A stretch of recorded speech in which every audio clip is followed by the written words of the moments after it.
status sosial seorang, ya, kemudian menjadikan seorang itu juga semakin percaya diri, ya. Nah, tentunya lulusan fakultas syariah, ya, kalau sekarang kan ada hukumnya, ya, tentu Ya. sekarang ini sudah menggunakan dengan gelar SH, ya, SH. Kalau dulu di zaman saya masih SHI, ya.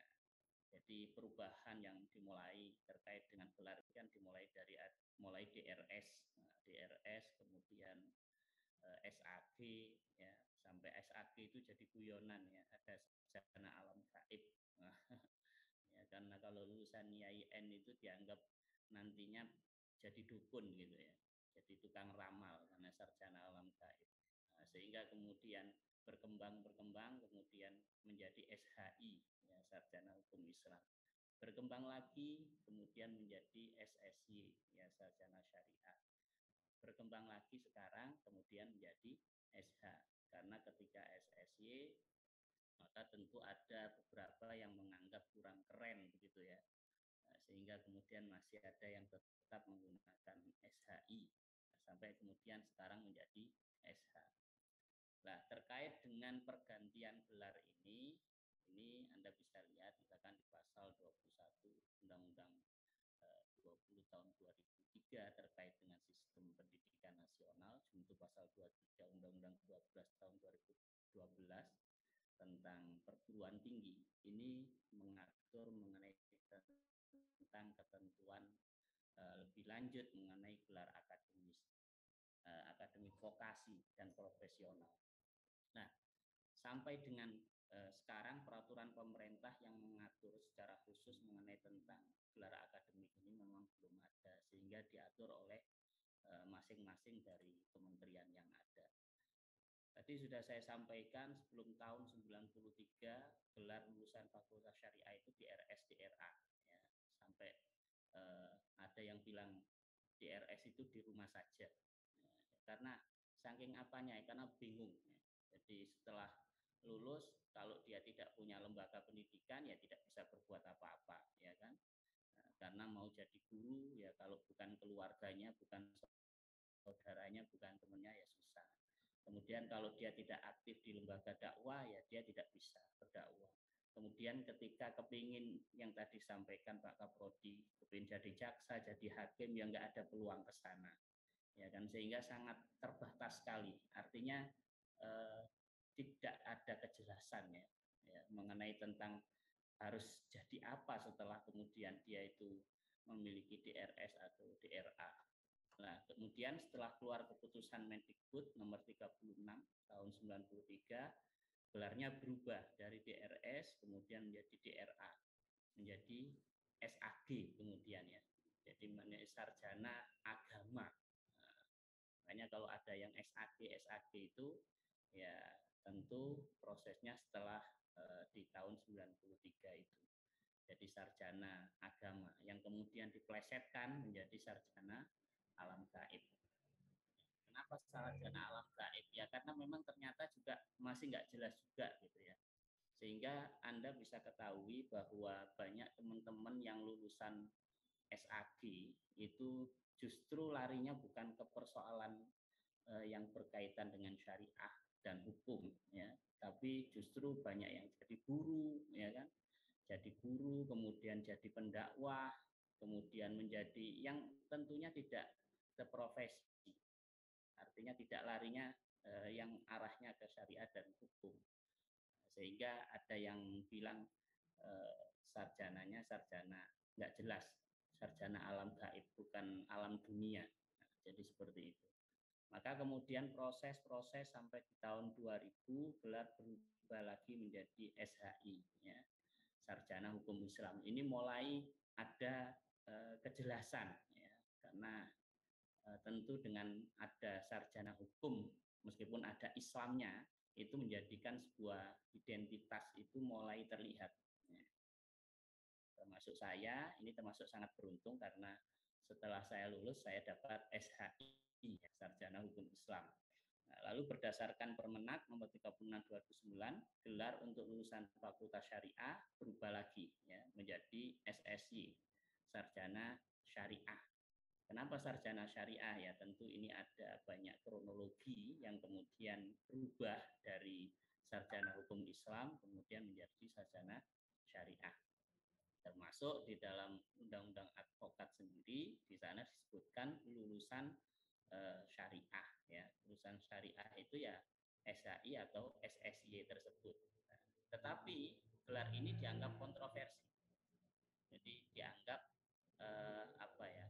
Banyak banyak tidak menemukan sesuatu yang dibandingkan sebelumnya. Ya, kalau SHI itu masih ada kejelasan. Kalau SSY ini seolah-olah kembali lagi seperti SAG yang dulu, sehingga membuat memperkecil terkait dengan rasa percaya diri rekan-rekan, kemudian dia sampai menjadi ya kalau berteman begitu seolah-olah dia tidak bisa menyentuh dalam dunia hukum umum ya. Nah, sehingga dianggap ya Pak Ustadz atau Pak Kiai gitu karena sarjana syariah. Jadi kalau toh misalkan dia beracara di peradilan itu dianggap dia tidak mengerti tentang hukum ya. Jadi dianggap dia hanya ngertinya mengenai tentang fikih, usul fikih ya. Jadi yang berkaitan dengan keagamaan. Sehingga ada beberapa perguruan tinggi agama itu tetap menggunakan gelar SHI ya. Karena dianggap bahwa peluang untuk beradaptasi dengan tatanan sistem hukum di Indonesia terkait bidang-bidang pekerjaan itu dianggap semakin sempit dengan adanya keluarnya sarjana syariah. Nah, setelah itu dengan berbagai macam upaya, perjuangan dari berbagai pihak, termasuk dosen, aktivis, mahasiswa, termasuk juga dari para lulusan-lulusan ya, syariah, itu yang kemudian dia berkeinginan bahwa harus lebih luas lagi. Karena kalau SSY ini terlalu sempit, pandangan masyarakat juga sempit, bagi yang lulusannya sendiri itu juga merasa kecil ya karena SSY begitu. Maka kemudian lulusan dari sarjana syariah ini menginginkan ada sebuah kesetaraan. Ya, jadi kesetaraan dengan lulusan-lulusan Fakultas Hukum Umum yang ada. Maka diterbitkan Peraturan Menteri Agama nomor 33 tahun 2016 mengenai tentang gelar akademik perguruan tinggi keagamaan. Nah, selanjutnya perubahan Peraturan Menteri Agama Republik Indonesia nomor 38 tahun 2017 mengenai tentang perubahan Peraturan Menteri Agama nomor 33 tahun 2016 mengenai tentang gelar akademik perguruan tinggi. Nah, maka beralih dari SSY menjadi sarjana hukum. Nah, jadi alumni syariah tentu dengan adanya perubahan yang nanti saudara ini pasti akan memperoleh gelar SH ya. Jadi sarjana hukum. Maka alumni Fakultas Syariah tentu memiliki peluang yang lebih besar untuk meniti karir pada profesi yang bersinggungan baik secara syariah ya maupun yang bersinggungan dengan hukum secara umum ya. Dan tentunya begini, kenapa ini saya harus sampaikan karena tentu jangankan SSY, jangankan SAG ya, SHI saja ya, SHI itu yang kawan-kawan saya itu saja banyak yang tidak mengerti bahwa dia bisa menjadi advokat itu banyak yang nggak ngerti. Ya. Karena apa ya? Karena memang dulu minim terkait dengan sosialisasi semacam ini, ya, sehingga banyak yang larinya itu ke pengadilan agama, ya, jadi hakim agama, kemudian jadi penyuluh. Mohon maaf Bapak, ini sudah bisa saya share untuk PPT-nya?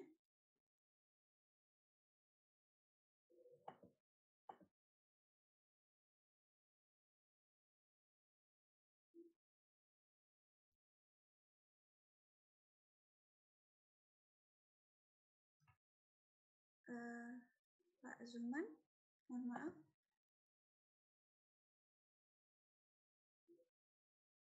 Sepertinya beliau terlempar keluar, teman-teman mohon ditunggu ya.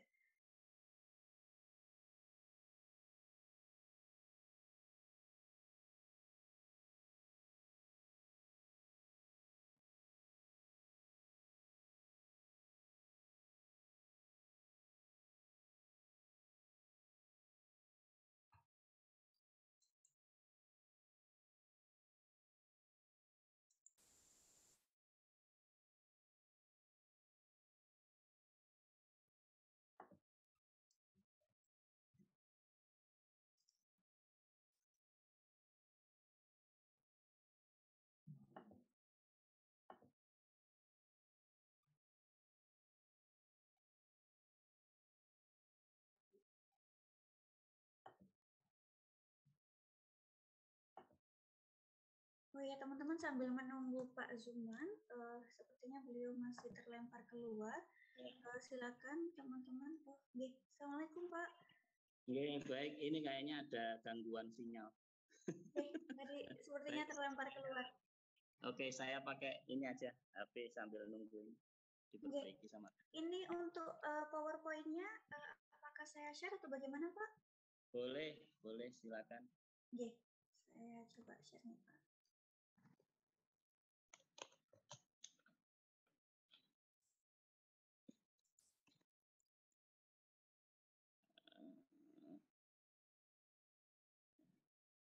Baik, saya lanjutkan ya.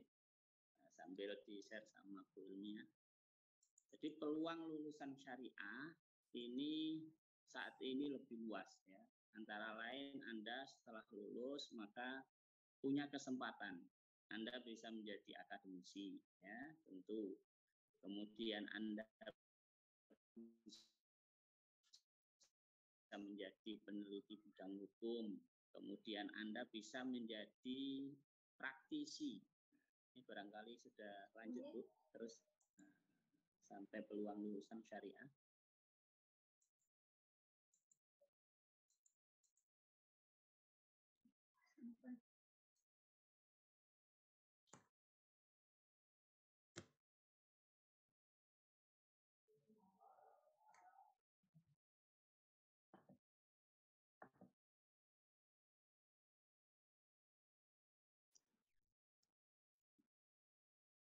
Barangkali next. Nah, baik. Anda bisa menjadi praktisi hukum ya. Praktisi hukum dalam hal ini bisa menjadi pengacara atau advokat, kemudian bisa menjadi jaksa, hakim, bahkan bisa menjadi notaris ya. Nah, kenapa demikian? Karena memang di dalam undang-undang jabatan notaris itu disebutkan secara langsung, yakni lulusan hukum, artinya sarjana hukum. Sehingga dulu ketika SHI itu masih belum bisa diterima. Jadi ketika dia mau melanjutkan ke S2 kenotariatan itu mensyaratkan bahwa harus dari sarjana hukum, termasuk dari perguruan tinggi yang waktu itu adalah sudah terakreditasi minimal B ya dari program studinya. Nah, sehingga sekarang Anda pun juga punya kesempatan itu. Dan sampai hari ini saya juga belum melihat dari kawan-kawan yang arahnya ke sana, karena mungkin juga perlu adanya sosialisasi terkait dengan hal ini ya. Bahkan nanti Anda juga bisa menjadi kurator, ya, kurator. Tapi kurator dan pengurus ini mensyaratkan Anda harus jadi advokat dulu, baru kemudian bisa menjadi seorang kurator dan pengurus. Anda juga bisa menjadi PNS atau staf kementerian, staf perusahaan swasta, personalia, dan lain sebagainya. Bahkan sebagaimana biasa, Anda juga bisa menjadi penghulu, ya, bisa menjadi panitera, menjadi arbiter, mediator, dan lain-lain. Sehingga dengan peluang lulusan syariah, perubahan gelar yang saat ini sarjana hukum, ini membuat peluang Anda ini lebih leluasa lagi, lebih lebar lagi dibandingkan dengan sebelum-sebelumnya dari kakak-kakak angkatan saudara yang memiliki gelar SAB atau DRS. Karena saya tahu betul ketika ada yang daftar waktu itu untuk menjadi advokat yang dia masih memiliki gelar SAG itu secara kasat mata langsung ditentang gitu. Karena dianggap bukan lulusan fakultas hukum ya. Sehingga merasa berkecil hati dikarenakan dengan itu. Padahal kalau persoalan keilmuan ya namanya orang itu praktisi, itu kan tergantung lapangan yang berbicara. Jadi tidak hanya sekedar secara teori, tapi lapanganlah yang berbicara mengenai tentang itu. Nah, ada tantangan terkait dengan lulusan syariah. Jadi alumni Fakultas Syariah ini juga memiliki tantangan baik eksternal maupun internal. Eksternalnya tentu kurangnya apresiasi terhadap alumni syariah sebagai ahli hukum. Ya. Jadi masyarakat ini masih menganggap bahwa alumni syariah itu hanya berkompeten di bidang agama. Padahal syariah itu sebenarnya adalah ya sama, tidak lain adalah fakultas hukum ya. Nah, banyak yang menganggap demikian, bahkan ada yang tidak menganggap, termasuk begini. Saksi-saksi ahli sampai dengan hari ini itu saya hampir tidak menemukan ya. Dia berasal dari lulusan-lulusan syariah ya. Tapi lebih banyak diambilkan dari profesor-profesor UNER, kemudian dari yang umum-umum gitu ya. Padahal menurut saya dari syariah ini pun juga banyak yang berkompeten sebenarnya untuk bisa dijadikan sebagai saksi ahli ya tentunya. Karena berdasarkan pengalaman, kemudian kan ada dosen itu yang sudah mengajar puluhan tahun itu kan ada, sampai ngajar dia nggak perlu pakai buku sudah. Jadi sudah hafal mulai dari pendahuluan sampai dengan akhir itu sudah hafal karena memang hobi dan profesinya ya memang itu. Itu sebenarnya bisa dengan kemampuannya dia sebagai saksi ahli untuk menyampaikan itu. Nah, sedangkan secara internal ini memang lemahnya alumni syariah dalam bersaing dengan alumni fakultas hukum. Jadi ada banyak dari rekan-rekan alumni syariah itu yang istilahnya kalah sebelum bertempur. Nah, jadi ada yang sudah merasa kecil dulu sebelum dia terjun ke lapangan. Padahal ketika sudah di lapangan itu sudah tidak melihat lagi apakah Anda ini lulusan syariah atau lulusan hukum, tidak demikian. Jadi berdasarkan seperti yang saya alami, malah justru bahwa Anda yang lulusan syariah itu memiliki kelebihan dibandingkan dengan fakultas hukum secara umum. Ya. Kenapa demikian? Karena Anda ada plusnya, bahkan mungkin plus-plus, ya kan? Karena kalau yang lain itu dia hanya mengetahui tentang hukum umum secara ansih, tetapi Anda di samping juga mengetahui hukum umum secara ansih, juga mengetahui hukum agama juga, ya agama dalam hal ini, sehingga ada plus-plusnya yang itu tidak dimiliki oleh yang lainnya, sehingga banyak para hakim itu yang terkadang ya sedikit diskusi ya ketika tahu bahwa kita punya gelar SHI misalkan. Saya sering diajak diskusi sama hakim terkait dengan keagamaan. Dia sampaikan, saya itu kalau lihat yang gelar SHI, SSY itu rasanya adem. Kenapa begitu, Pak? Iya, karena adem. Ini pasti gak ngawur katanya gitu. Artinya ngawur secara perilaku ya. Karena kita tahu bahwa advokat itu kadang-kadang ada yang menghalalkan segala cara, yang tidak takut dosa dan lain sebagainya. Tapi kalau yang kita lulusan syariah ini kan betul-betul hati-hati ya karena memang sudah didoktrin bahwa terkait dengan adanya surga neraka itu kan membuat kita ketika melakukan pekerjaan itu ya pasti ada rasa takut di sana, sehingga nggak ngawur kan begitu. Nah, jadi lulusan fakultas syariah ini lebih berkompeten sebenarnya dibandingkan lulusan fakultas hukum. Karena yang memang dipelajari oleh rekan-rekan di syariah itu tentu tidak hanya agama tetapi juga ilmu hukum ya, baik umum ataupun juga ilmu hukum Islam. Nah, kalau yang hukum yang bersifat umum yaitu dia hanya mempelajari yang umum saja. Memang ada hukum Islamnya, tetapi tidak secara ansih, tidak selengkap yang saudara terima, ya, yang kita terima ketika waktu di UIN. Nah, itu lebih kompleks terkait dengan itu, sehingga kemampuan itu kita lebih banyak. Hanya saja memang saya lihat ketika rekan-rekan itu yang menjadi advokat itu banyak yang merasa minder ya ketika dia berpraktek di pengadilan negeri, di PT UN, kemudian di pengadilan niaga, ya karena persoalan ada syariahnya itu. Tapi kalau sekarang, saya pikir orang sudah tidak melihat lagi karena sama sarjana hukum ya. Sehingga kalau kawan-kawan yang mungkin di angkatan saya itu lebih banyak prakteknya di pengadilan agama. Bahkan ketika praktek dulu kuliah itu ya ditempatkannya di pengadilan agama. Kalau saya dulu ditempatkan di Madiun ya, sama IAIN.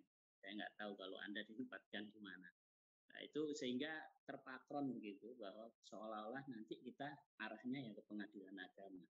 Sehingga faktanya bahwa banyak teman-teman yang prakteknya hanya di pengadilan agama saja, bahkan ketika dia menjadi advokat. Padahal dia bisa ke yang lainnya itu sebenarnya bisa. Cuma ya kadang itulah merasa minder ya. Jadi malu atau ini sebelum dia terjun ke lapangan. Nah, kebanyakan alumni Fakultas Syariah canggung memang memposisikan dirinya saat berhadapan dengan alumni Fakultas Hukum. Misalnya setelah lulus mereka lebih memilih mendaftar di pengadilan agama, bukan di pengadilan negeri. Padahal gelarnya adalah sudah sama, yakni sarjana hukum. Kemudian alumni syariah pada umumnya tidak memiliki keberanian atau self confidence, kepercayaan diri untuk memasuki dunia profesi penegak hukum. Terbukti bahwa meskipun Undang-Undang 18 tahun 2003 tentang advokat itu kalau sekarang terhitung mungkin lebih ya dari 17 tahun. Itu mengakomodir sarjana syariah untuk menjadi advokat, tapi ternyata belum banyak ya menarik minat dan keberanian dari lulusan sarjana syariah.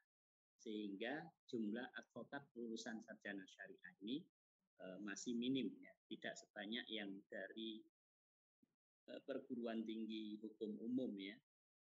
Jadi tidak terlalu banyak. Padahal saya itu kadang miris ya sebagai advokat ketika praktek di pengadilan agama ternyata yang menangani perkara itu bukan dari Minna, tapi misalkan dari Minhum ya. Dengan misalkan tanpa mengurangi rasa hormat namanya misalkan Alexander, terus siapa lagi Yesus apa gitu. Nah itu kan jelas non muslim ya, dan memang penanganan sebagai kuasa hukum tidak ada larangan bahwa dia sebagai kuasa hukum, sebagai pengacara bisa berpraktek di seluruh pengadilan yang ada termasuk pengadilan agama. Sehingga pertanyaan saya, ini mana ini yang sarjana syariah ini mana kok sampai mereka-mereka ini bisa beracara di pengadilan agama. Padahal kalau secara kompetensi ya atau secara kemampuan begitu lulusan-lulusan syariah ini lebih kompeten bicara tentang waris misalkan, bicara tentang ekonomi syariah, bicara tentang wakaf dan lain sebagainya. Dia lebih jago dibandingkan mereka-mereka yang harus belajar lagi ya.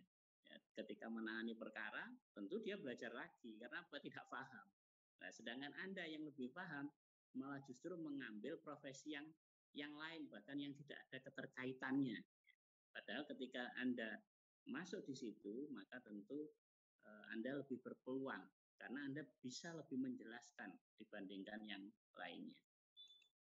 Nah, kemudian kenapa saya harus sampaikan bahwa lulusan syariah itu barangkali lebih pas begitu ya kalau kemudian larinya ke profesi advokat. Di samping memang karena masih minimnya dari kawan-kawan kita yang menjadi advokat ya. Profesi advokat ini karena saya sudah berpraktek tidak lain adalah profesi yang mulia, ya, officium nobile, keren gitu ya. Jadi siapapun yang memiliki profesi ini menurut saya keren. Ya. Anda bisa lihat kalau dia seorang advokat, ya, maka tentu rasa percaya dirinya tinggi luar biasa. Dimanapun orang pasti akan menghormati ketika tahu bahwa kita adalah seorang advokat. Nah, seperti yang tadi Pak Kaprodi, Pak Nafi sampaikan bahwa kalau di luar negeri ini merupakan profesi yang termasuk high class gitu ya. Jadi profesi yang high class. Jadi kalau di luar negeri itu memang seperti halnya pakai dasi itu sebuah kewajiban, bahkan kalau perlu tidurnya saja dia pakai dasi kalau seorang advokat ya. Jadi saking berwibawanya begitu. Kemudian tidak ada batasan kuota. Nah, saya sampaikan kenapa tidak ada batasan kuota, karena di dalam profesi yang lain itu dibatasi. Contoh misalkan notaris. Notaris itu dibatasi. Jadi ada zona-zona, zona A, B, C begitu ya. Dan notaris baru itu tidak mungkin dia masuk di zona A.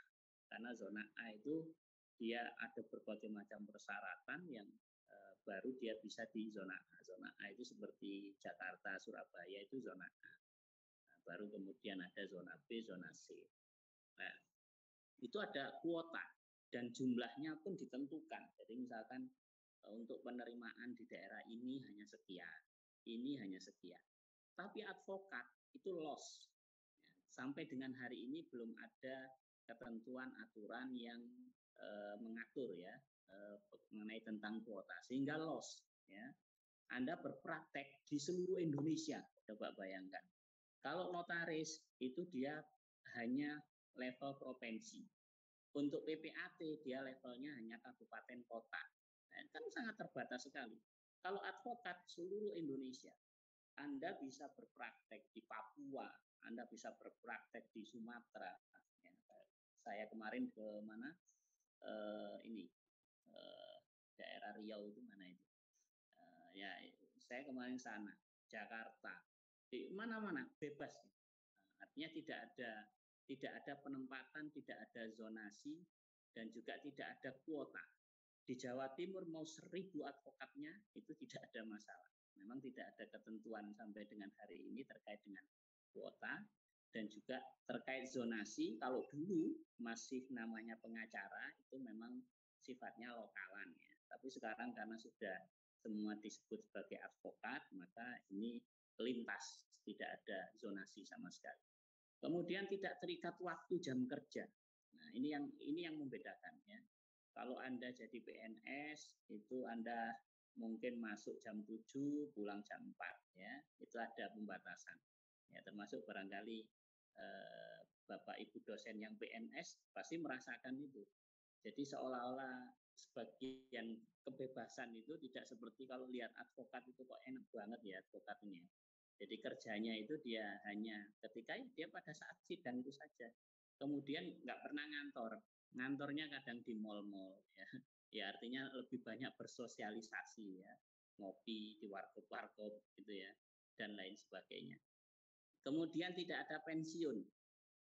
Beda dengan profesi yang lain. Hakim, jaksa, polisi ada pensiun. Notaris ada pensiun. Advokat pensiunnya adalah sampai dengan Anda didoakan oleh orang lain. Tidak lain adalah yang meninggal dunia itu pensiunnya saudara kalau menjadi advokat. Jadi tidak ada pensiun. Semakin orang itu tua, maka semakin orang itu dianggap senior. Makanya ada istilah advokat senior. Kenapa begitu? Karena semakin lama, semakin menangani banyak perkara, jam terbangnya luar biasa, maka dia akan dianggap senior yang mumpuni dalam dunia praktisi, dalam penanganan perkara dan lain sebagainya. Jadi nggak ada pensiunnya. Kalau sudah didoakan, dikirimi Fatihah itu baru dia pensiun. Ya. Kemudian gaji atau honorarium bebas, ditentukan sendiri. Di dalam Undang-Undang Advokat pun tidak ada ketentuan batasan. Jadi PPAT dibatasi. Ketika narik itu ada ketentuan batasannya. Kalau dia misalkan melebihi dari batasan itu, dia terkena sanksi kode etik. Nah, kalau advokat bebas, orang cerai misalkan ditangani 10 juta, 20 juta, bahkan 100 juta, selama orang itu tidak keberatan, it's okay, nggak ada masalah. Lanjut kan begitu ya.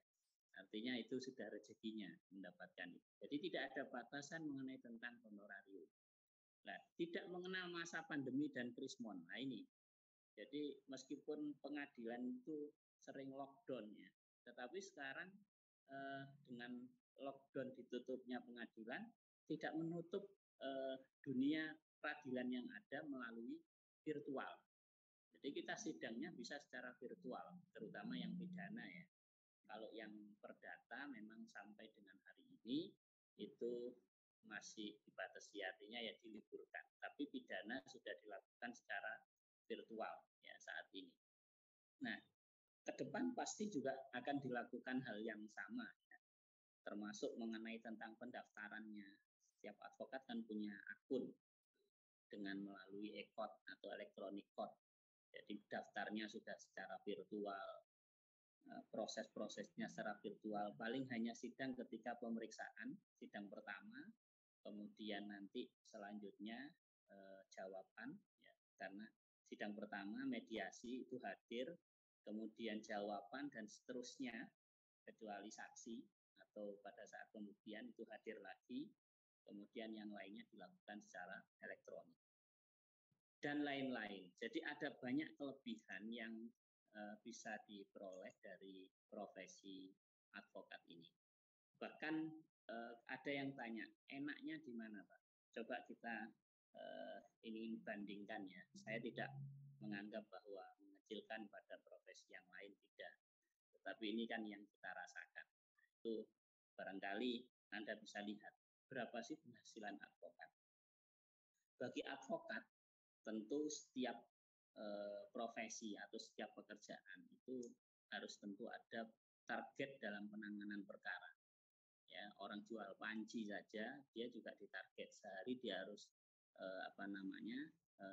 mampu menjual berapa panci kan begitu.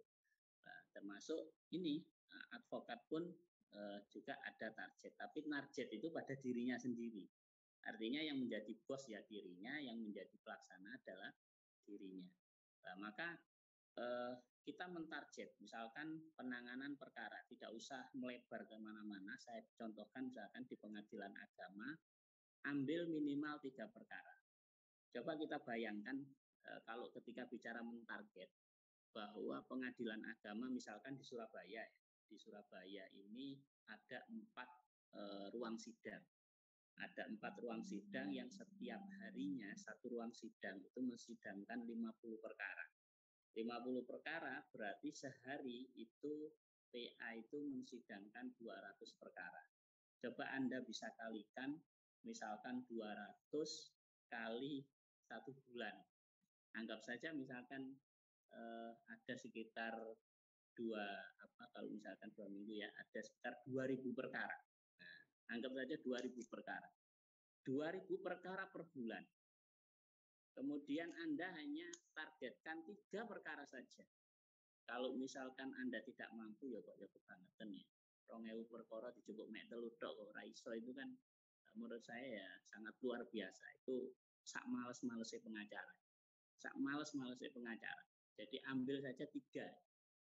3 dengan asumsi misalkan 1 perkara 5 juta. Ya, dikalikan 3 itu ada 15 juta. 3 saja dari 2.000 perkara ya. Anda cuma ambil 3 saja. Nah, untuk biaya 1 juta. Nah, 1 juta sehingga kalau dikalikan 3 dikurangi 3 ada 12 juta. Maka dengan asumsi ini advokat setiap bulan hanya dengan 3 perkara. Bagi advokat yang menurut saya malas tanda kutip ya. Karena dari 2.000 dia cuma ambil 3 itu kan sak males-malesi pengacara ya. Itu dia berpenghasilan kurang lebih 12 juta per bulan. 12 juta per bulan. Kalau nanti di akhir biasanya ada panjar kurang lebih 400.000 dikalikan 3, 1.200.000. Jadi sekitar 13.200.000. Itu per bulan hanya dengan 3 perkara saja.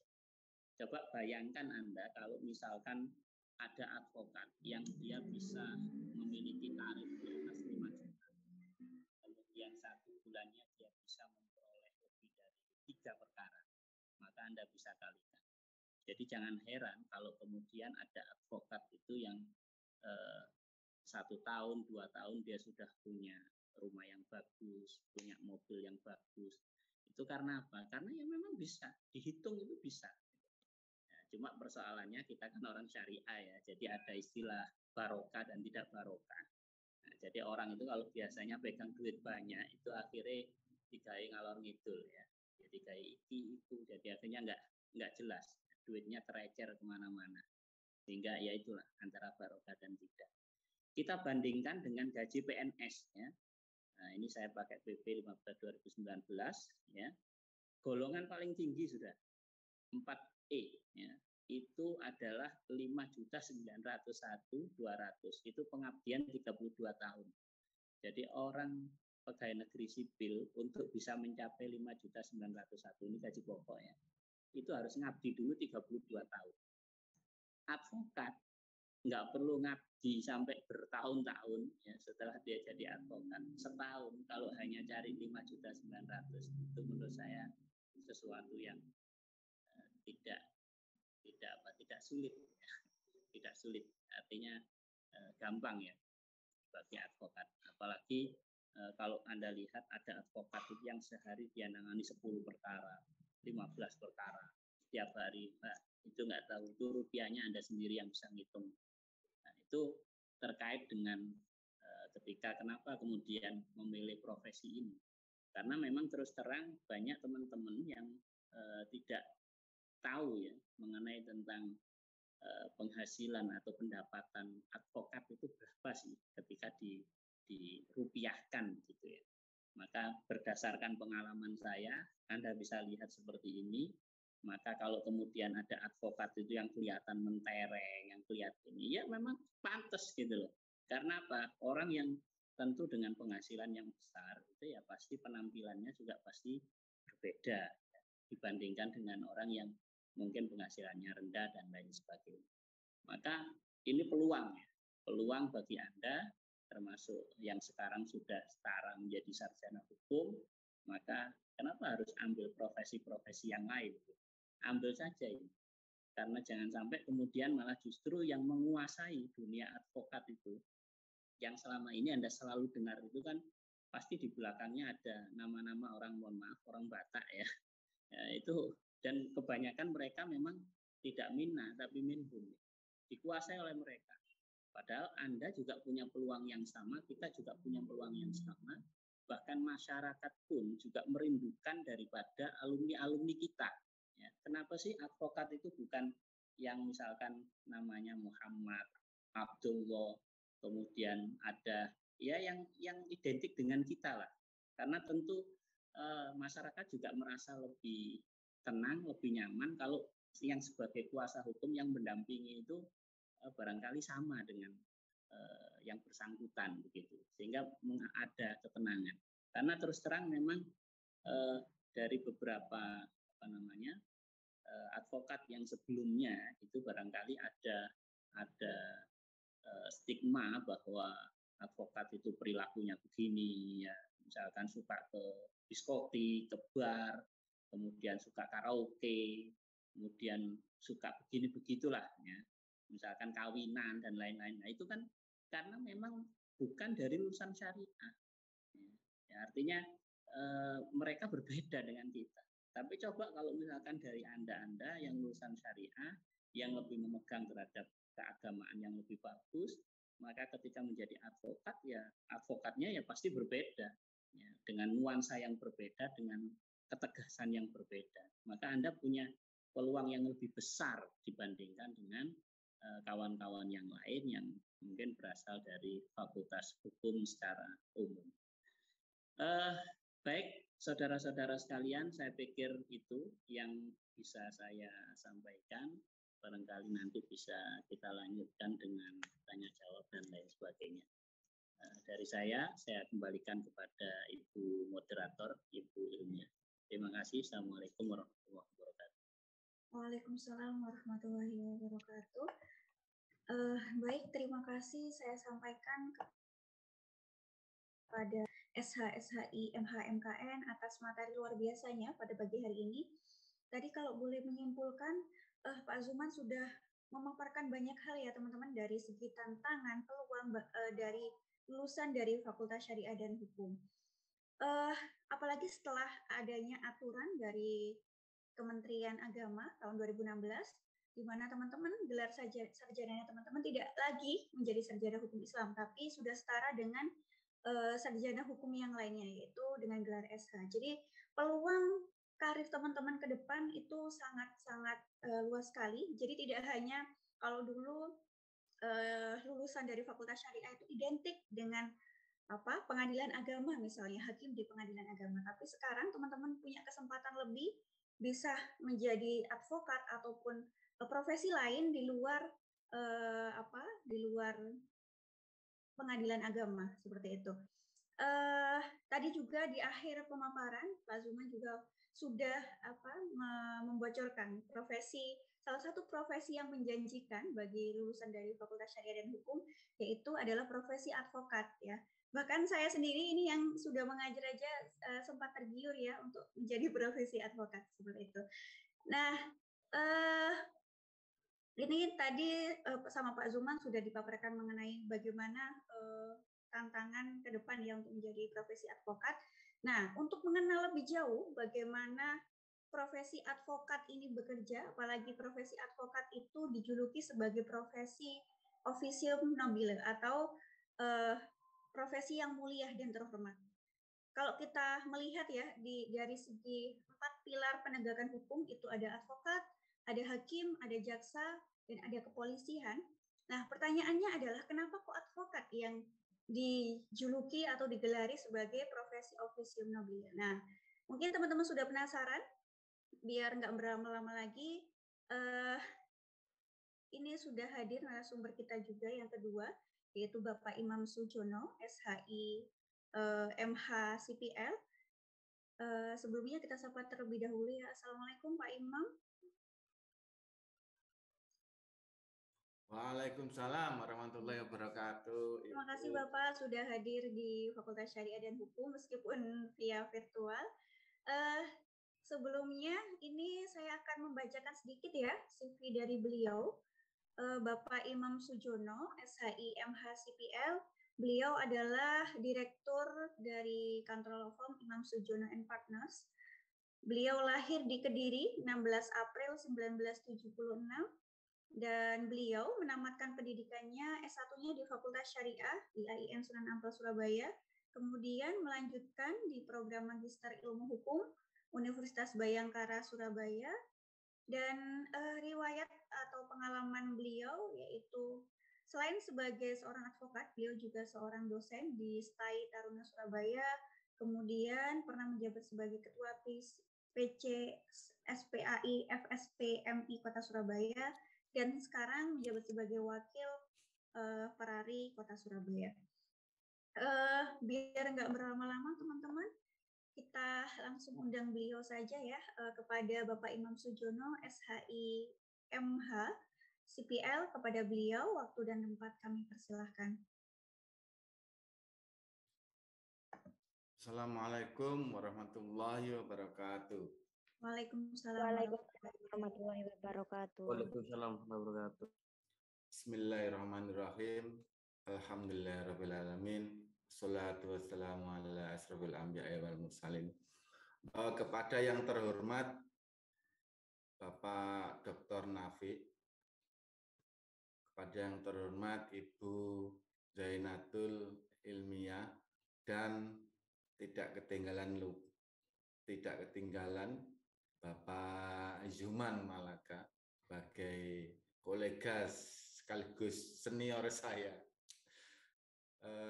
Pada kesempatan kali ini saya ingin memberikan gambaran atau memberikan paparan mengapa dan bagaimana advokat ini disebut sebagai officium nobile atau dalam bahasa kita disebut profesi yang mulia. Padahal tadi seperti yang disampaikan oleh beliau Ibu Zainatul Ilmiah, pada profesi lain hakim, jaksa, polisi tidak disebut officium nobile. Oke, selanjutnya saya apakah bisa mohon izin Ibu Zainatul, apakah saya bisa nge-share ini materi? Oh, okay. Bisa Bapak. Ini kebetulan Pak Imam sudah saya jadikan co-host, jadi mungkin kalau mau share PPT, monggo, atau bisa saya bantu juga bisa. Langsung juga bisa Pak Imam.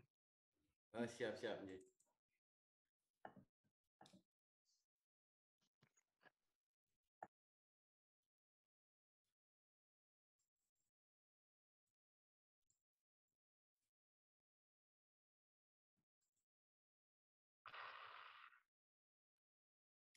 Jadi advokat itu merupakan suatu profesi yang dibentuk berdasarkan Undang-Undang Republik Indonesia tahun nomor 18 tahun 2003. Jadi dasar hukum, payung hukum yang menjadi naungan atau yang menjadi perlindungan advokat ya Undang-Undang nomor 18 tahun 2003. Jadi di sini mengandung semua unsur-unsur mulai dari pengertian, mulai dari tugas dan kewajiban advokat mengenai nilai-nilai yang terkandung dalam profesi advokat. Langsung saja, advokat pengertian yaitu seseorang yang berprofesi untuk memberikan suatu jasa hukum baik di dalam maupun di luar pengadilan yang memenuhi persyaratan berdasarkan ketentuan undang-undang. Jadi profesi advokat itu tidak terbatas hanya dalam urusan litigasi. Bisa berada di dalam pengadilan atau istilahnya litigasi ataupun dalam perkara yang di luar pengadilan atau non-litigasi. Undang-undang advokat dapat dinyatakan bahwa advokat sebagai salah satu penegak hukum yang memiliki kedudukan sama dengan penegak hukum lain, yakni hakim, jaksa, dan polisi. Nah, ini yang terkadang kurang dipahami secara penuh oleh masyarakat kita, bahwa advokat itu merupakan bagian dari 4 kaki penegak hukum di negara kita yaitu Indonesia, di antaranya hakim, jaksa, polisi, dan yang terakhir advokat. Hanya saja perbedaan yang mencolok ialah bahwa hakim, jaksa, dan juga polisi diberi honor atau gaji oleh pemerintah, sedangkan advokat adalah penegak hukum yang mandiri. Namun demikian, meskipun sama-sama sebagai penegak hukum, peran dan fungsi para penegak hukum ini berbeda satu sama lain. Ketentuan pasal 5 Undang-Undang Advokat juga memberikan status kepada advokat sebagai penegak hukum yang mempunyai suatu kedudukan setara dengan penegak hukum lainnya dalam menegakkan hukum dan keadilan. Nah, ini dalam pasal 5 Undang-Undang Advokat juga dinyatakan kesetaraan profesi advokat dengan penegak hukum lain. Dalam kekuasaan yudikatif, advokat juga menjadi salah satu lembaga yang perannya sangat penting selain peran dari instansi kepolisian dan kejaksaan. Advokat merupakan suatu bentuk profesi terhormat sehingga ia sering disebut juga sebagai officium nobile, yakni sebagai pemberi jasa yang sangat mulia dalam hukum. Ia disebut mulia karena juga merupakan salah satu pilar dalam menegakkan suatu supremasi hukum dan hak asasi manusia dan yang dapat mengupayakan pemberdayaan masyarakat dalam hal menyadarkan hak-hak fundamental mereka di depan hukum. Kata advokat secara etimologis berasal dari bahasa Latin advocare yang berarti to defend, to call to one, to vote or warrant. Sedangkan dalam bahasa Inggris advocate berarti to speak in favor of the defense by argument, to support, indicate, or recommended publicity. Secara terminologi juga terdapat beberapa pengertian tentang advokat yang didefinisikan oleh para ahli hukum, organisasi, peraturan, dan perundang-undangan yang pernah dan sudah ada sejak dalam kolonial hingga sekarang. Nah, ini pengertian advokat menurut para ahli. Ini istilah-istilah yang sering dikenal dan dimaknai oleh para ahli. Kamus hukum, advokat diartikan sebagai pembela, seorang ahli hukum yang kerjanya dapat mengajukan dan membela perkara di dalam atau di luar persidangan. Jadi sifatnya perkara yang litigasi atau non-litigasi. Undang-undang advokat menyebut advokat ialah salah seorang yang berprofesi untuk dapat memberi sebuah jasa hukum baik di dalam maupun di luar pengadilan yang dapat memenuhi persyaratan berdasarkan undang-undang. Jadi memberikan jasa hukum itu tidak semua orang bisa melakukan, apalagi di peradilan. Jadi ada perundang-undangan yang mengatur tentang hal ini.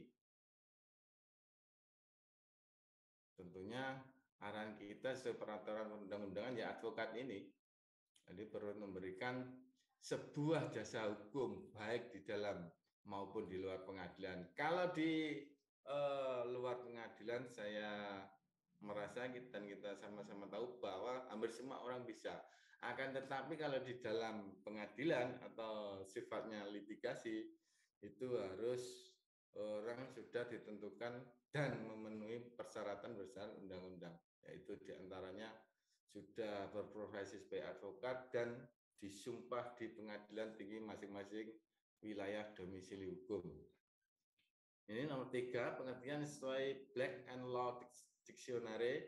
Advokat ialah seorang yang dapat membantu, mempertahankan, atau membela untuk orang lain. Seseorang yang dapat memberi nasihat hukum dan bantuan hukum membela kepentingan orang lain di muka para pengadilan atau sidang. Seorang konsultan. Nah, ini Luhut Panggaribuan. Kata advokat Belanda yakni seorang yang telah resmi diangkat untuk dapat menjalankan profesinya setelah memperoleh gelar Master in the Rechten. Ini gelar dalam bahasa Belanda. Yang kedua, kata advokat Latin yang mengandung arti sebuah ahli hukum yang dapat memberikan pertolongan atau bantuan dalam soal-soal hukum. Nomor 5, Kamus Umum Bahasa Indonesia. Advokat merupakan seorang pengacara atau ahli hukum yang berwenang untuk bertindak sebagai penasehat atau pembela perkara dalam peradilan. Subekti, ini ahli hukum kita. Advokat yaitu seorang pembela dan juga penasehat. Nah, di balik profesi advokat, mereka mempunyai tugas dan tanggung jawab yang tidak hanya terhadap klien, akan tetapi tanggung jawab mereka didasarkan pada kemanusiaan dan juga hak asasi manusia juga. Di antara tugas dan tanggung jawab advokat yaitu 1, mewawancarai seorang klien yang menyediakan mereka dengan nasihat hukum ahli. 2, meneliti dan mempersiapkan kasus dan menghadirkan mereka di pengadilan. Menulis sebuah dokumen hukum dan menyiapkan pembelaan tertulis untuk kasus perdata. Penghubung dengan suatu profesional lain seperti pengacara. Mengharuskan diri dalam bidang hukum yang tertentu. Mewakili para klien di pengadilan, pertanyaan publik, arbitrase, dan pengadilan. Mempertanyakan seorang saksi, melakukan negosiasi. Jadi ini merupakan tugas-tugas dan tanggung jawab seorang advokat. Seringkali kita melihat advokat ini kalau di dalam persidangan atau pengadilan kita wajar lah ya.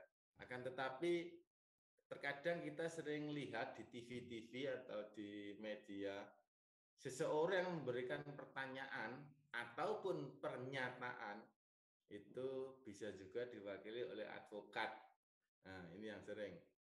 Jadi selain memberikan jasa hukum dalam peradilan, seorang advokat bisa memberikan jasa hukum terkait pertanyaan, terkait pernyataan atau keterangan yang dilakukan seseorang atau misalkan public figure bisa diwakili oleh advokat. Jadi advokat memberikan pernyataan tentang keterangan seseorang kepada publik, itu bisa seperti kita lihat di TV-TV atau di media. Jadi para yang bersangkutan tidak langsung memberikan pernyataan, akan tetapi pernyataan tersebut diwakili oleh pengacara atau advokat yang bersangkutan. Jadi selain tanggung jawabnya dalam perkara litigasi, ada juga di non litigasi, misalnya tadi yaitu memberikan pernyataan seorang public figure terhadap media atau masyarakat.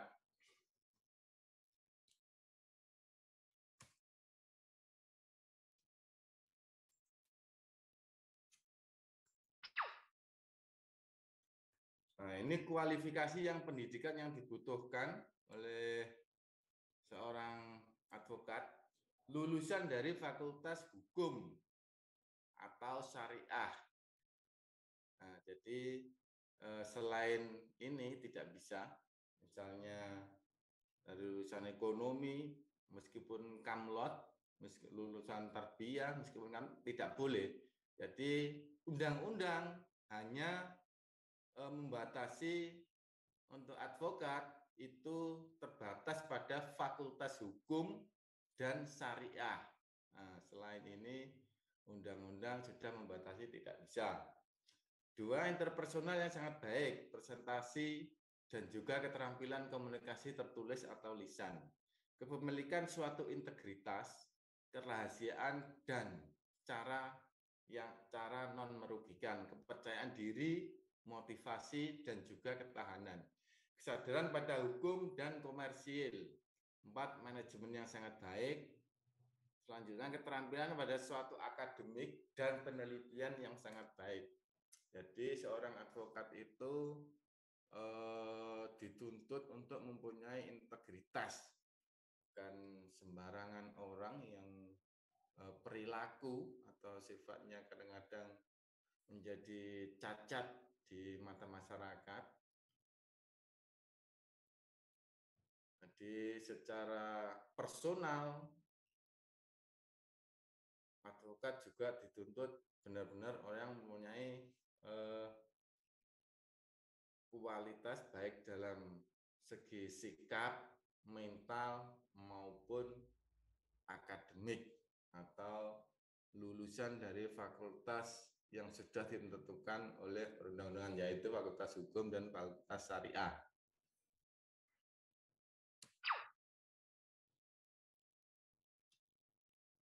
Terus selanjutnya syarat menjadi advokat. Nah, ini penting. Syarat-syarat yang sudah ditentukan di Undang-Undang Nomor 18 tahun 2003, yaitu warga negara Republik Indonesia bertempat tinggal di wilayah Indonesia, tidak berstatus sebagai pegawai negeri atau pejabat negara. Ini termasuk TNI dan Polri. Jadi tidak bisa, tidak boleh. ASN atau PNS, TNI, Polri tidak boleh, kecuali sudah pensiun. Berusia sekurang-kurangnya 25 tahun. Nah, untuk batasan minimal advokat harus 25 tahun. Di bawah ini tidak boleh dilakukan penyumpahan di pengadilan tinggi. Jadi minimal harus 25 tahun saat berpraktek sebagai advokat atau dilakukan penyumpahan. Berijazah sarjana yang berlatar belakang pada pendidikan tinggi hukum sebagaimana dimaksud dalam pasal 2 ayat 1. Nah, ini yang bilang berijazah sarjana ini maksudnya spesifiknya langsung hukum atau syariah sebagaimana yang sudah kita sebutkan tadi. Lulus ujian dan sudah diadakan oleh organisasi advokat. Nah, ini syarat selanjutnya. Lulus ujian yang sudah diadakan oleh organisasi advokat. Jadi seorang advokat sebelum menjadi advokat harus lulus ujian yang diadakan oleh organisasi advokat. Misalnya saja dalam hal ini yang sudah bekerja sama dengan Nuwin Sunan Ampel, yaitu Perari. Jadi seseorang itu sebelumnya harus lulus ujian yang diadakan oleh organisasi advokat. Seperti saya misalnya, sebelum saya jadi advokat, ya, saya harus lulus ujian yang diadakan oleh organisasi advokat. Magang sekurang-kurangnya 2 tahun dan terus-menerus pada kantor advokat. Tidak pernah dipidana karena melakukan suatu tindakan pidana kejahatan yang diancam dengan pidana 5 tahun atau lebih. Berperilaku baik, jujur, bertanggung jawab, adil, dan juga mempunyai suatu integritas yang tinggi. Ini saya tambahkan di poin lulus ujian yang sudah diadakan organisasi advokat. ini bukan hanya lulus, tapi sudah mengikuti pendidikan PKPA, pendidikan khusus profesi advokat. Jadi tidak hanya lulus, tapi sudah mengikuti pendidikan khusus profesi advokat dan sudah lulus ujian yang diadakan oleh organisasi advokat tersebut. Ini ada tambahan dari saya. Jadi selain lulus ujian juga sudah mengikuti pendidikan khusus profesi advokat yang diadakan oleh organisasi advokat. Untuk berpraktek di lapangan atau memberikan bantuan kepada masyarakat itu selain lulus dan sudah PKPA harus dilakukan penyumpahan di pengadilan tinggi sesuai domisili masing-masing wilayah hukum. Selanjutnya syarat pengangkatan advokat. Nah, ini yang juga dapat diangkat sebagai advokat yaitu suatu sarjana berlatar belakang pada pendidikan tinggi hukum yang telah mengikuti pendidikan khusus profesi advokat. Nah, ini yang saya tambahkan tadi yang akan dilaksanakan oleh organisasi advokat. Pengangkatan advokat juga dilakukan oleh organisasi advokat. Salinan pada surat keputusan pengangkatan advokat sebagaimana dimaksud pada ayat 2 disampaikan kepada Mahkamah Agung. Jadi untuk kewenangan mengadakan pendidikan khusus profesi advokat dan ujian itu ada pada organisasi advokat. Jadi tidak dilakukan oleh negara, dilakukan oleh mandiri oleh organisasi advokat. Dan salinan surat keputusan pengangkatan, karena pengangkatan itu dilakukan oleh OA juga, bukan dilakukan oleh negara. Meskipun demikian, salinan pada sebuah surat keputusan pengangkatan advokat, artinya pengangkatan advokat dilakukan oleh organisasi advokat. Sebagaimana pada ayat 2 disampaikan kepada Mahkamah Agung dan Menteri. Jadi meskipun kewenangannya ada organisasi advokat, akan tetapi salinannya tetap disampaikan kepada Mahkamah Agung dan Menteri.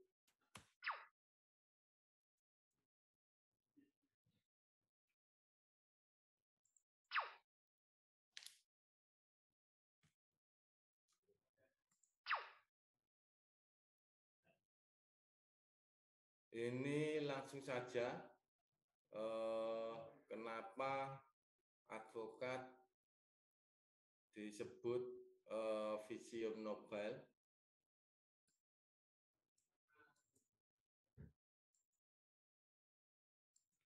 Ini saya ulang. Ini ada beberapa hal yang perlu diketahui bahwa profesi advokat juga dikenal sumpah atau janji yang harus dilakukan oleh seorang advokat. Jadi ini sumpah dan janjinya. Di antaranya demi Allah saya bersumpah atau juga saya berjanji bahwa saya akan memegang teguh dan mengamalkan Pancasila sebagai dasar negara dan Undang-Undang Dasar Republik Indonesia. Bahwa saya untuk dapat memperoleh profesi ini langsung atau tidak langsung dengan menggunakan nama atau cara apapun juga tidak akan memberikan atau menjanjikan barang sesuatu kepada siapapun. Jadi seorang advokat itu sejatinya tidak boleh menjanjikan sesuatu kepada klien, misalnya tentang kemenangan. Meskipun dari segi statistik perhitungan data hukum 90% perkara yang dibela menang, tapi akan tidak boleh seorang advokat itu menjanjikan suatu kemenangan. Ini terkait etika, termasuk sumpah dan janji yang sudah diucapkan oleh seorang advokat, baik di dalam organisasi advokat ataupun di pengadilan tinggi, di mana tempat ia disumpah oleh pengadilan tinggi. Nah, ini saya Anda baca-baca sendiri. Selanjutnya, fungsi advokat sebagai seorang pengawal konstitusi dan hak asasi manusia.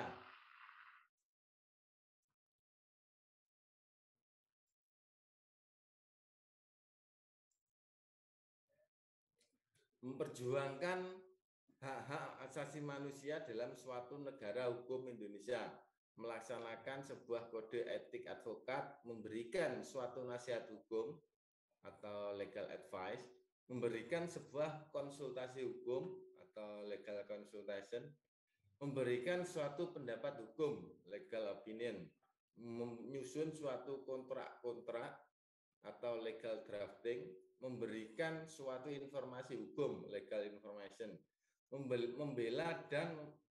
membela suatu kepentingan para klien litigation. Ini dalam hal litigasi di pengadilan. Jadi seorang advokat itu harus membela kepentingan hukum klien. Jadi jangan diam nanti ketika Anda menjadi seorang advokat, maka harus membela kepentingan hukum para klien. Selanjutnya mewakili para klien di muka pengadilan, yaitu legal representation, yaitu menghadiri, mewakili klien. Terus yang terakhir memberikan sebuah bantuan hukum dengan cuma-cuma kepada masyarakat yang sangat lemah dan tidak mampu. Yang terakhir ini terkadang jarang sekali orang memahami bahwa profesi advokat selain bertindak membela kepentingan klien dalam hal profit, maka seorang advokat juga wajib memberikan bantuan hukum secara cuma-cuma kepada masyarakat ini yang terkadang kurang dipahami, hanya melihat pengacara itu banyak uangnya tanpa memberikan bantuan hukum secara cuma-cuma. Harusnya ini yang juga disorot oleh setiap advokat atau minimal dilakukan oleh setiap advokat selain menangani perkara-perkara yang profit. Karena bagaimanapun juga ini merupakan bantuan hukum ini kepada orang tidak mampu, ya menjadi ini menurut saya pribadi menjadi bagian zakat dari pekerjaan kita. Kita tidak mungkin bekerja terus-menerus mengumpulkan hasil atau profit dari sebuah profesi tanpa memberikan sedekah atau zakat. Itu ya seperti yang disampaikan oleh Bapak Ketua Umum tadi, nanti bisa tidak barokah ya. Jadi saya sepakat sekali. Oleh karena itu seorang advokat selain menjalankan profesi menangani perkara yang bersifat profit, maka seharusnya dan sebenarnya wajib itu dalam undang-undang bantuan hukum, seorang advokat juga menangani perkara yang bersifat cuma-cuma atau bantuan hukum kepada masyarakat. Nah, ini namanya pro bono. Jadi menangani perkara tanpa tanpa honor. Pro bono itu khusus untuk masyarakat tidak mampu, atau pro deo. Kalau pro deo masih mempunyai honor, akan tetapi honor itu tidak besar karena diberikan oleh pemerintah kepada advokat dalam rangka memberikan bantuan hukum kepada masyarakat tidak mampu. Kalau pro bono tidak ada klaim-klaiman dari pemerintah. Kalau pro deo masih ada klaim seperti kegiatan yang dilakukan oleh OBH atau organisasi bantuan hukum yang sudah terverifikasi oleh Kemenkumham. Jadi bedanya pro bono dan pro deo. Pro bono itu tidak ada ganti atau honor dari pemerintah, sedangkan pro deo ada honor atau ganti dari pemerintah khusus OBH yang sudah terverifikasi. Jadi seorang advokat itu dalam hal menjalankan fungsinya ada tiga jenis perkara, yaitu satu perkara profit, artinya perkara yang di situ terkandung honor sesuai kesepakatan antara advokat dan klien atau pengguna jasa advokat. Yang kedua, perkara-perkara pro deo, yaitu perkara orang-orang yang tidak mampu, akan tetapi seorang advokat atau organisasi bantuan hukum bisa melakukan klaim kepada pemerintah dalam hal ini karena organisasi bantuan tersebut sudah diverifikasi pemerintah. Yang terakhir adalah pro bono. Pro bono ini untuk OBH atau pribadi yang melakukan bantuan hukum secara cuma-cuma, full gratis. Jadi diberikan untuk masyarakat tidak mampu berdasarkan nilai hati nurani. Jadi sebenarnya ini juga wajib, akan tetapi fakta di lapangan jarang sekali untuk advokat atau organisasi yang full bertindak seperti demikian, kecuali organisasi bantuan hukum yang sudah diverifikasi dengan harapan klaim. Terus, kenapa organisasi advokat itu disebut sebagai profesi officium nobile, atau bisa juga disebut sebagai profesi yang mulia? Ya, ini diantaranya ialah nilai-nilai dalam profesi advokat itu terkandung nilai-nilai kemanusiaan, humanity, dalam arti penghormatan pada sebuah martabat kemanusiaan. Kedua, nilai-nilai keadilan, justice. Tiga, nilai kepatuhan atau kewajaran, reasonableness, dalam arti bahwa upaya untuk mewujudkan ketertiban dan keadilan di dalam masyarakat. Keempat, nilai kejujuran, honesty, dalam arti adanya dorongan kuat untuk dapat memelihara kejujuran dan menghindari diri dari perbuatan yang curang. Kesadaran untuk selalu menghormati dan juga menjaga integritas dan kehormatan profesinya. Yang terakhir yaitu nilai pelayanan kepentingan publik atau to serve public interest, dalam arti bahwa di dalam pengembangan profesi hukum telah imberen semangat keberpihakan pada hak-hak dan kepuasan masyarakat sebagai pencari keadilan yang merupakan suatu konsekuensi langsung dari dipegang teguhnya nilai-nilai keadilan, kejujuran, dan juga kredibilitas profesinya. Jadi sebenarnya advokat ini bukan hanya masalah profit dalam hal pekerjaan atau tugas sehari-hari yang dilakukan. Jadi profesi advokat ini sebenarnya ada nilai-nilai tersendiri yang membuat nama profesi itu menjadi officium nobile. Jadi ada nilai kemanusiaan, ada nilai keadilan, dan nilai kewajaran, nilai kejujuran, nilai pelayanan kepentingan publik. Jadi ini seperti apa yang disebutkan oleh tadi Bapak Dr. Nafi. Dr. Nafi Mubarak tadi menyebut kalau fakultas hukum di sana yang mentereng di luar. Begitu juga dengan profesi advokat. Profesi advokat itu di luar negeri, seperti pernyataan teman saya advokat dari UK, di sana itu profesi advokat itu nomor 1, yang paling dihormati, paling berwibawa, malah lebih dianggap oleh masyarakat, maksud saya dianggap lebih berwibawa daripada kepolisian. Jadi untuk officium nobile di sana itu memang benar-benar tampak di masyarakat. Jadi benar-benar profesi yang dimuliakan, melebihi dari penegak hukum yang lain, misalnya polisi. Ini yang membedakan antara profesi advokat dengan profesi yang lain. Jadi ada nilai-nilai kemanusiaan, ada nilai-nilai keadilan, dan ada nilai-nilai kejujuran atau kepentingan publik selain hanya bersifat profit atau keuntungan belaka. Selanjutnya, kode etik advokat.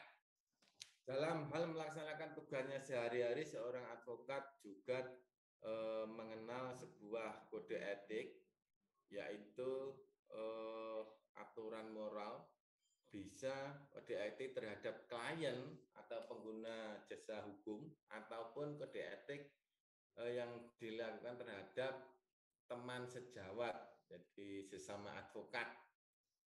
Ketika seseorang advokat melanggar kode etik ini bisa dilaporkan ke organisasi advokat.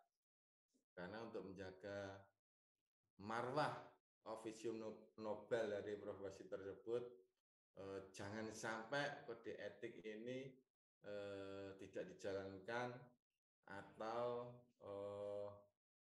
tidak mengedepankan kode etik yang sudah disusun. Karena apa? Karena kalau tidak, ya visium Nobel ini sia-sia. Ini salah satunya ialah kode etik terhadap klien. Jadi advokat dalam berbagai perkara perdata harus mengutamakan penyelesaian secara dengan jalan damai. Sebenarnya advokat itu harus mengupayakan damai di semua perkara, karena bagaimanapun juga suatu peperangan, ini kan kalau perkara itu sama dengan peperangan. Sekuat-kuatnya lawan, sekuat-kuatnya musuh itu dalam pertempuran itu, yang menang itu pasti jadi arang, dan yang kalah itu pasti jadi abu. Jadi sebenarnya terjadi pertikaian, perselisihan itu sama-sama merugikan kedua belah pihak. Jadi tidak boleh sebenarnya advokat ngompor-ngompori klien, ayo majukan ke persidangan aja Pak, sudah nanti pokoknya saya lakukan, saya bela sepenuh dengan jiwa raga saya. Sebenarnya tidak boleh hal itu. Sebagai seorang advokat, kode etiknya yaitu di setiap perkara, berbagai perkara apapun harus mengutamakan penyelesaian dengan cara damai. Nah, cara Jawa iki apa ya? Bahasa Jawa rembukan, artinya musyawarah penyelesaian perkara ini dengan cara damai. Baru apabila sudah tidak bisa ditempuh dengan cara damai, baru masuk ke pengadilan. Itu salah satunya.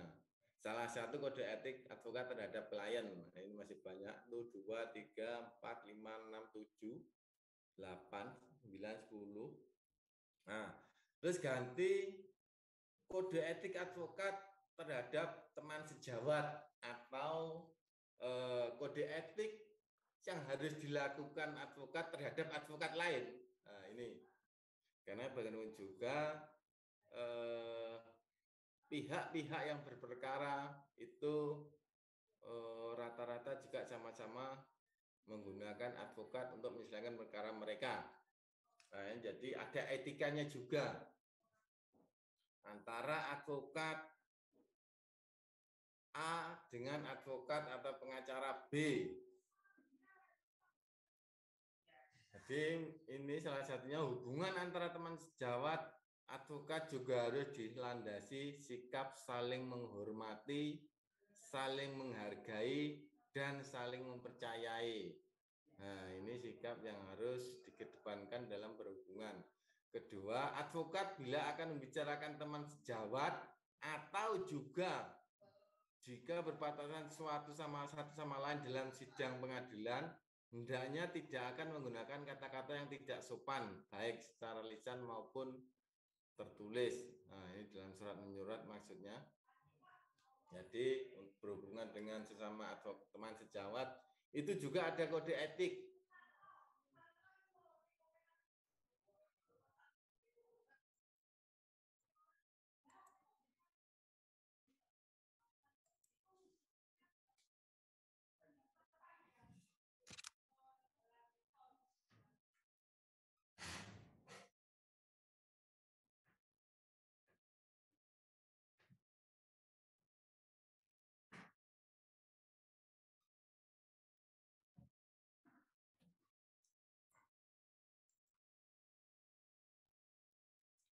Jadi demikian kode etik yang dijalankan, dan ini sifatnya harus. Karena apa? Karena kode etik ini sifatnya menjaga marwah officium nobel dari suatu profesi advokat. Tanpa ada kode etik, ataupun ketika kode etik ini disampingkan, maka profesi officium nobel atau profesi mulia ini terancam tidak menjadi officium nobel, hanya sekedar tulisan, meskipun pada kenyataannya officium nobel ini secara fakta saya hanya bisa menyampaikan tergantung pribadi masing-masing. Ada yang benar-benar menjalankan profesi advokat sebagai profesi yang officium nobel. Jadi seorang pengacara itu benar-benar menjiwai dan menjalankan profesi advokat ini secara baik dan seharusnya bagaimana profesi advokat ini dijalankan. Akan tetapi kita juga tidak munafik. Saya juga terkadang tahu bahwa advokat itu tidak menjalankan profesinya secara officium nobel. Jadi dia menjalankan profesi ini ya semaunya dia, yang dikedepankan dana profit dan kurang kurang memperhatikan kode etik advokat. Ini harapan saya ke depan apabila adik-adik menjadi seorang advokat, maka adik-adik harus bisa menjalankan profesi advokat ini sesuai dengan porsinya, yaitu profesi officium nobel. Jangan sampai nanti adik-adik yang ketika menjadi advokat yang tidak terarah, advokat yang tidak mempunyai integritas, hanya mengejar profit tanpa memperhatikan hal-hal yang bersifat moral ataupun etika yang ada dalam profesi advokat. Kalau kode etik ini bisa dilakukan pelaporan terhadap OA yang menaungi seorang advokat, tapi kalau moral ini susah, karena moral bagaimanapun juga seseorang itu yang menentukan baik dan tidaknya perilaku, termasuk dalam hal menjalankan profesi advokat. Jadi nanti apabila adik-adik memilih jalan profesi ini, saya harapkan benar-benar menjadi benar-benar menjadi advokat yang mandiri dan berintegritas, sehingga bisa menjalankan profesi ini sesuai dengan porsinya, yaitu officium nobel. Karena di perari yang sudah disebutkan tadi, yaitu yang diketahui oleh beliau Gus Bapak Kiai Haji Juman Malaka SH MHMKN, itu selain beliau juga lulusan dari UIN, rata-rata advokat yang mempunyai latar belakang pendidikan agama dan mohon maaf saya tidak bermaksud merendahkan, itu mempunyai implikasi dalam perbuatan sehari-hari ini berkaitan dari relevan, dari yang punya latar belakang keagamaan. Ya meskipun tidak semuanya, rata-rata yang mempunyai latar pendidikan keagamaan, ya misalnya UIN ini akan lebih patuh baik secara moral maupun tuntunan agama, sehingga bisa menjalankan profesi advokat dengan lebih baik. Itu pada faktanya, meskipun tidak semua seperti itu, pada realitasnya yang saya lihat seperti itu.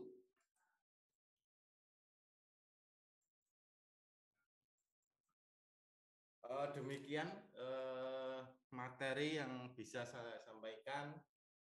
Saya berharap nanti apabila adik-adik terutama dari Fakultas Syariah, kalau sekarang Fakultas Syariah dan Hukum, ketika adik-adik ingin menjalani atau menapaki atau menempuh profesi advokat, maka adik-adik harus mempersiapkan diri dan berusaha menjalani profesi ini dengan sebaik-baiknya. Karena seperti tadi yang disampaikan oleh Bapak Ketua Umum, yang penting sesuatu hal itu barokah juga. Nanti saya tidak berharap adik-adik apabila mengalami sukses atau sudah mencapai kesuksesan dalam advokat, adik-adik lupa atau terlalu banyak rezeki yang tercecer yang tidak jelas. Seharusnya rezeki itu sebagai pembersih dari bagian rezeki Anda yang lain. Nanti khawatir saya malah sebagai menjadi tercecer di pihak-pihak yang tidak berhak.